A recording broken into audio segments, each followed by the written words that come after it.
response methods of HTTP.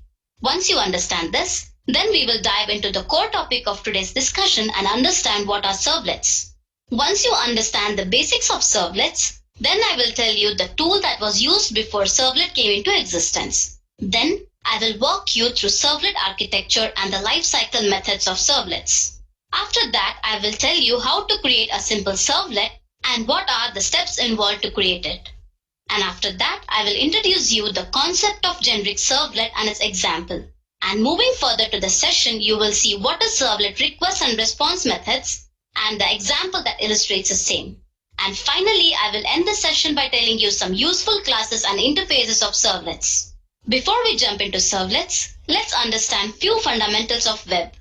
Web consists of billions of clients and servers that are connected through wires and wireless networks. First, web client makes a request to web server. Then what happens? Web server receives a request, finds the resources and returns a response to the client. When a server answers that request, it usually sends some type of content to the client. Then, client uses a web server to send the request to the server. Correct? Then what happens? Server often sends response to the browser with a set of instructions that are written in HTML, that is hypertext markup language. And all kind of browsers know how to display HTML pages to the client. So this is actually what happens between a server and client on the web. So what is web application? A website is a collection of static files, that is web pages, such as HTML pages, images, graphics, etc. And a web application is a website that has dynamic functionality on the server. For example, Google, Facebook, Twitter, all these are examples of web applications. So what is the link between web and HTTP? Let's see that now. HTTP, named as Hypertext Transfer Protocol, is a protocol that client and server use on the web to communicate with each other. It is similar to other internet protocols such as XMTP, that is Simple Mail Transfer Protocol, and FTP, that is File Transfer Protocol. And HTTP is said to be a stateless protocol, that is, it supports only one request per connection. This means that with HTTP, the clients connect to the server to send one request and then they disconnect. And this mechanism allows more users to connect to a given server over a period of time. So basically what happens, the client sends an HTTP request and the server answers with an HTML page to the client using Hypertext Transfer Protocol. So the request can be made using a variety of methods, but the one which are mostly used are GET and POST. The method name itself tells the server what kind of request is being made and how the rest of the message will be formatted. Now, let's understand the difference between GET and POST methods. In GET method, data is sent in header to the server, but in case of POST, it is sent in the request body. And GET request can send only limited amount of data, but in case of POST request, large amount of data can be sent. And again, coming to GET request is not secured because data is exposed in URL. And in case of POST, it is secured because the data is not exposed in URL. GET request can be bookmarked and is more efficient. On the other hand, POST request cannot be bookmarked. So these are some of the differences between HTTP GET and POST methods. And I hope you are clear with these differences. Now, as you have understood some basics about web, let's dive into the core topic of discussion and understand the concept of servlets and what it does. So what are servlets? They can be described in many ways depending on the context. Basically, server is a technology which is used to create a web application. And it is an API that provides many interfaces and classes during documentation. Servlet is an interface that must be implemented for creating any servlet. And it is also a class that extends the capabilities of the servers and responds to the incoming request. The main thing is that it can respond to any kind of request. And Servlet is a web component that is deployed on the server to create a dynamic web page. And Servlet is robust and scalable. In this figure, you can see client sends a request to the server and server generates a response, analyzes it and sends a response back to the client. So basically, this is how the working of Servlet happens. So before we jump into the depth of Servlet, let's understand what was used before servlets came into picture. So before servlets, we had CGI, that is the Common Gateway Interface, for writing the programs that can actually interact through a web server with the client that is running on the browser. But why isn't that used now, and why people choose servlets over CGI? Because it was less secure, unscalable, and consumed high response time. But Servlet overcame all these disadvantages and provided high security, scalability, and low response time. And that's why servlets became more popular. Now let's move further and understand the architecture that lies behind the servlets. In this picture, you can see a web browser is communicating to the server and the response is sent back to the web browser, correct? So what happens here? Let me explain that to you. So what Servlet does is it performs various tasks. First, it reads the explicit data sent by the clients, that is browsers, and it includes an HTML form on a web page, or it could also come from an applet or a custom HTTP client program. So this is all about the explicit data. Not only that, it also reads the implicit HTTP request data that is sent by the clients. And that includes cookies, media types, compression schemas, the web browser, etc. After that, Servlet processes the data and generate the results. This process may require communicating to a database, executing an RMI or Cobra call, invoking a web service, or computing the response directly. So after processing the data, it sends both the explicit and implicit data. In case of explicit data, the document can be sent in various formats that includes HTML, binary file, Excel, etc. And in case of sending the implicit HTTP response to the clients, it includes telling the browser or the clients what type of document is being written, setting the cookies and caching parameters and other such tasks. So basically, these are the various tasks performed by servlets. Now, let's move further and see various methods and life cycle of a servlet. First, loading a servlet. When the web browser starts up, the servlet container deploys and loads all the servlets. In our case, we have used Apache Tomcat. In a little while, I'll show that to you. Then, servlet is initialized by calling the init method. The init method is called by the servlet container to indicate that servlet instance is instantiated successfully and is about to put into service. And then, servlet calls service method to process a client's request. This method is invoked to inform the servlet about the client requests. And the servlet is terminated by calling the destroy method. Destroy method runs only once during the lifetime of a servlet and signals the end of a servlet instance. Remember that init and destroy methods are called only once. Finally, servlet is garbage collected by the garbage collector of the Java virtual machine. So this is all about the life cycle of a servlet. We will see what are the steps to create servlet.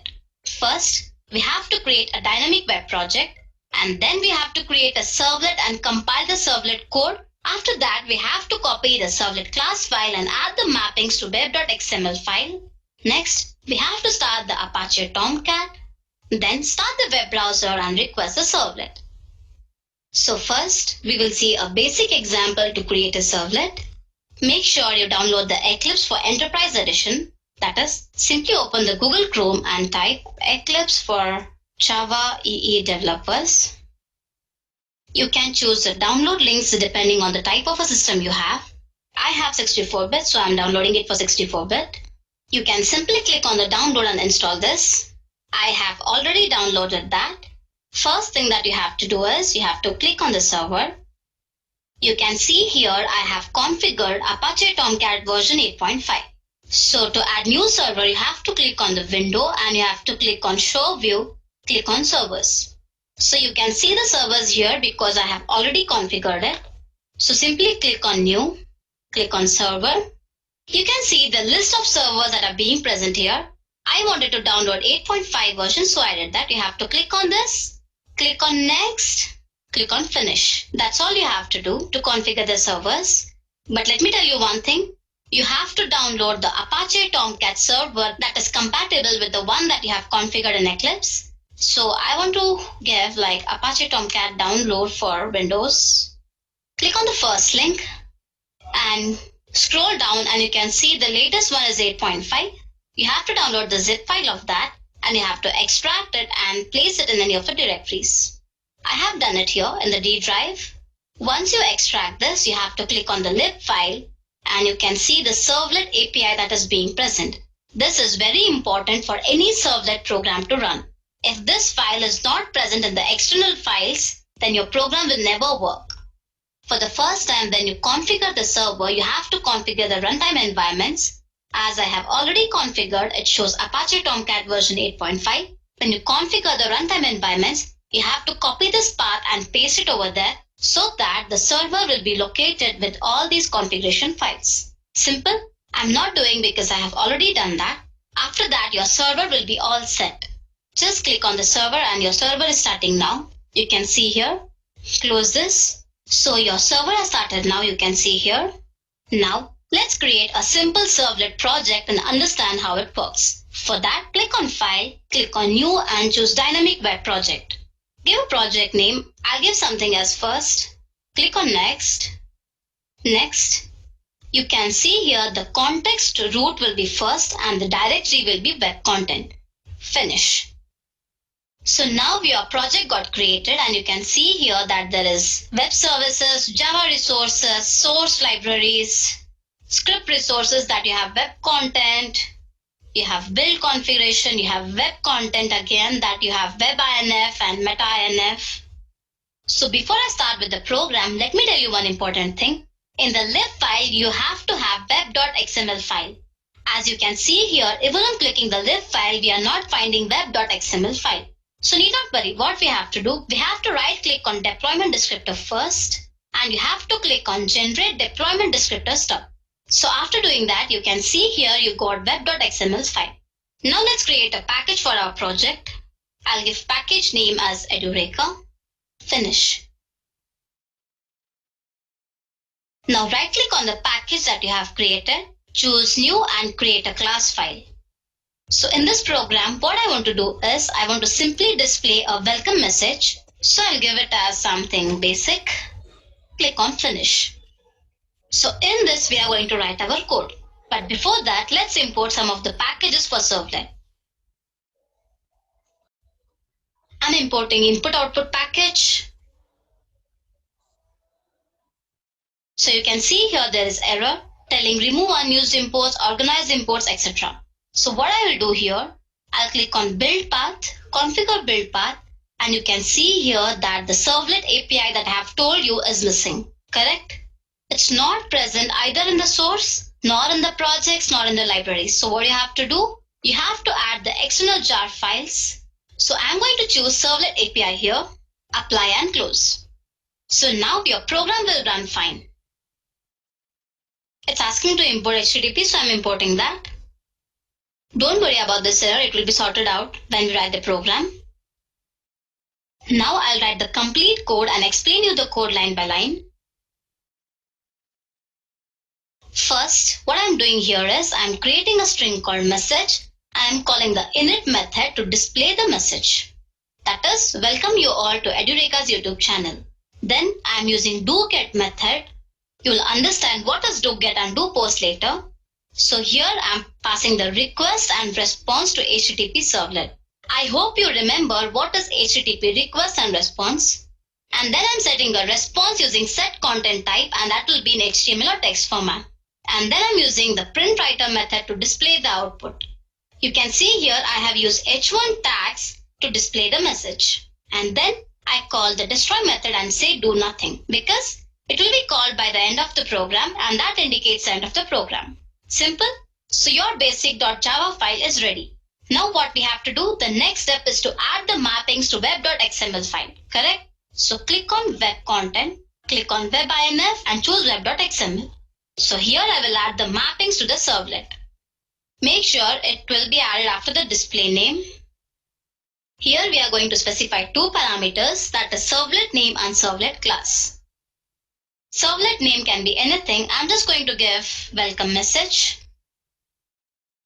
And in servlet class, I have to give the class name of the file, that is basic. So here what I will do, I'll give the name as edureka.basic. Why? Because Edureka is the name of the package and followed by the class name. After this, you have to give the servlet mappings. Let's see how that will be.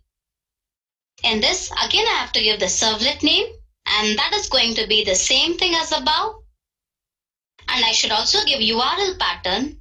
And that's going to be, say, welcome.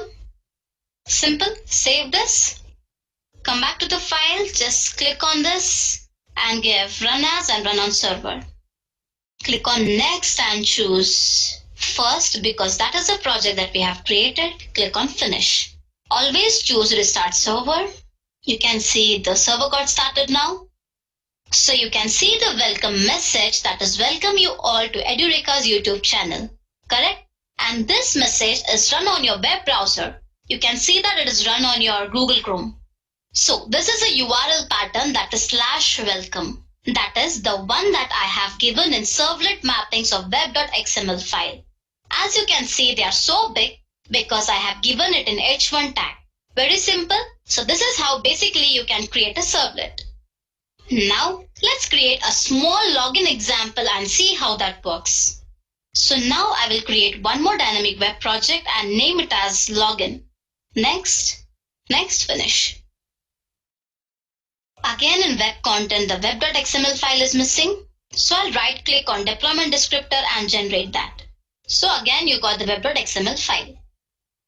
So now I'll right click on this and create one more package. Name it as Edureka1, click on finish. Now I'll right click on this, create a class file. I'll give basic login as the name of the class. Click on finish. So here, before we write the class file for Java, we have to create a HTML file. Why? Because you need to create a form for login credentials, like you have to have a username, a password, and a submit button, correct? So let's see how to do that now. So you have to simply click on web content, right click on that, click on new and choose HTML file. I'll give the name of the file as index.html, next and finish. So you got the index.html file here. I don't want anything to write in the header format, so I'm deleting that. In body, what I'll do here is, I'll write a form action is equal to, and I'll give the name of the class, that is basic login, and method is equal to post. Now I'll create a table tag and create a table row again. And in table description, I'll give the input for username and password. Okay. Let's see how to do that. So here you can see I have given the font face as Verdana, size is 2 points, and display the name. So what will be the name? That is input type is equal to username. And again I have closed this tag, that is this row tag, and I have created one more new row tag for password. And I'm just passing the input as password and name will be user password. After table tag, we have to submit. So I'm just giving it as submit. So this is your index.html file and this is how it should be written. Now, if you run this, let's see what happens. Your server got started. So this is how the table will be created in the web server. If you can pass anything like username or password, click on login. It says it's not found. Why? Because you have not written the servlet class file and have not added the mappings to web.xml file, correct? Unless and until you do that, the servlet will not work. Now I'll write the code for login. So basically this is the code and you are extending the HTTP servlet and here you are using doPost method and passing the request and response parameters. Again using the response method of HTTP, that is set content type. You're displaying the result in text or HTML format and creating a string for username and password and passing the parameters like username and password that we have passed in index.html file. You can see here username and password. After that, I'm giving it like if username and password is Edureka, then it has to print login as success. Else it has to print login as fail. Save this program now. Now what is the last step? We have to add the mappings to web.xml file. Again, create a servlet and add servlet name and servlet class name. And in the URL pattern of the servlet mappings, I'm giving basic login because that is what I have used in form action as well. So make sure you give the same name like in form action into URL pattern or else your servlet will not work. So save this and run the program. So let's add Edureka as the username and password will be something. Click on login, it says login failed. Why? Because the username and password does not match. And now if I give Edureka itself as a password, it says login success. So basically, this is how Servlet works. In order to make an interactive web page using Servlet, you need to have a Java class file, web.xml file, and the index.html file. Make sure that these three files are necessary for a servlet. So I hope you understood how the basic servlet works. Now I will tell you what is generic servlet and how it can be created. Generic servlet is a protocol-independent servlet that should always override the service method to handle the client request. And the service method accepts two arguments, that is request and response object of the servlets. The request object tells the servlet about the request made by the client, while the response object is used to return a response back to the client. And generic servlet is an abstract class and it has only one abstract method, which is service. And that's why when we create generic servlet by extending generic servlet class, we must override service methods. So what are the advantages of that? It is very easy to write. It has simple lifecycle methods. And to write a generic servlet, you need to extend the generic servlet and override the service method as I have told. Very simple. Now let's see how to create and invoke generic servlet using Eclipse. So again, what I'll do, I'll create a new project and name it as generic. Again, same thing, create a package. I'll create package name as Edureka generic. Finish. Create a class file. Again, before writing the Java class file, let's create HTML file first. In the title, I'll name it as demo. And in the body section, I'll give a reference to that.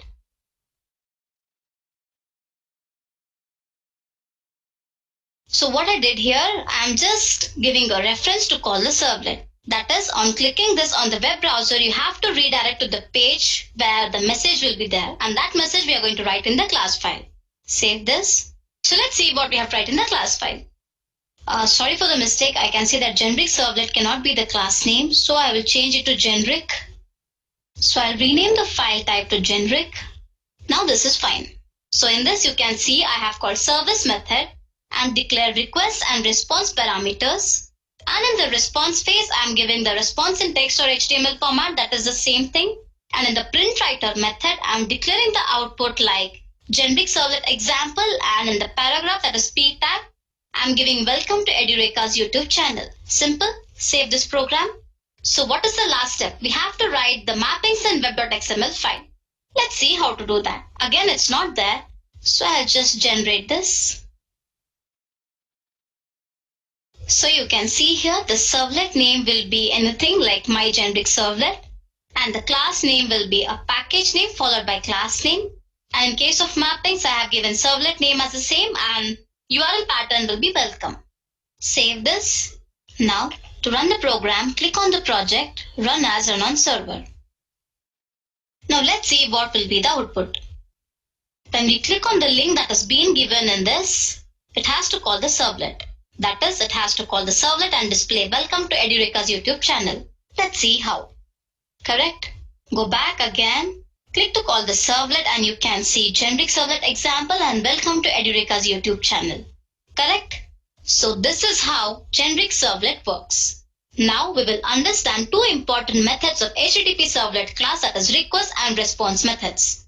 You have already seen these functions in the previous programs. So let's see that in depth. First, servlet request. When a client sends a request to the web server, the servlet container creates servlet request and response objects and pass them as an argument to the servlet service method. And the request object provides access to the request information such as header and body information of the request data. And coming to servlet response, the servlet container is connected to the web server that receives HTTP request from the client on the certain port. When a client sends a request to web server, the servlet container creates request and response objects and pass them as an argument to the servlet service methods. The response object allows you to format and send the response back to the client. So now let's see how it works. I'll edit the same program. I don't want the head tag, so I'm removing that. And in the body tag, I'm declaring form action as results and method is equal to get. So in this program, I want to demonstrate the use of getParameter method that returns the value of the given parameter. And in this HTML form, we are taking user input, that is name and age, and store them in parameters like uname and uage. So this will be your index.html file. Save this. I'll edit the same thing again. So this is the code. I'm calling doGet method and passing the parameters like request and response. Okay. And then again, I want to display the output in either text or HTML format. I'm again declaring string variables and passing the parameters as uname and uage, and I'm printing them. Save this. Again, go back to your web.xml file and edit that. Give your servlet name as my servlet. Class name will be the same because it is same over here as well. The only thing that you have to change here is the URL pattern. That is, you have to give it as details.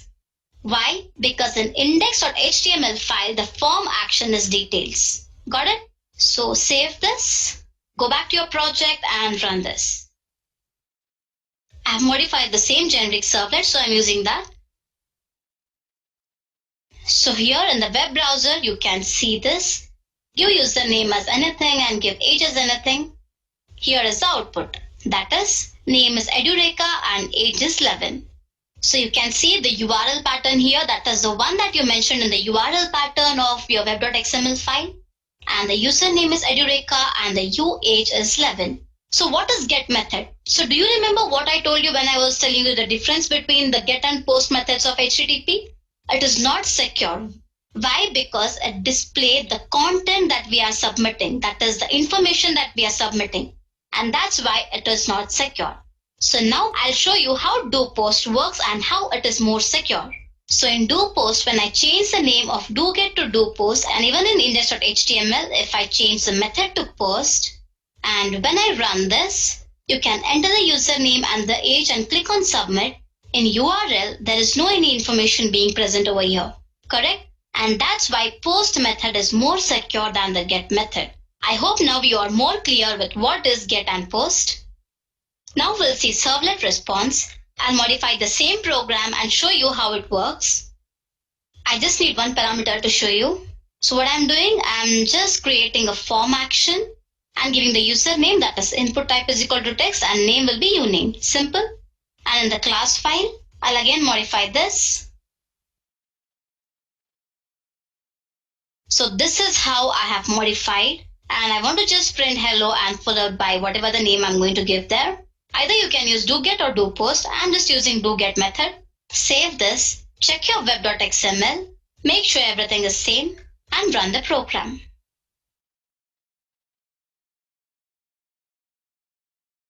So this is how it appears. I'll give username as Edureka and say submit. So what it is telling, the user details page will be hello Edureka, correct?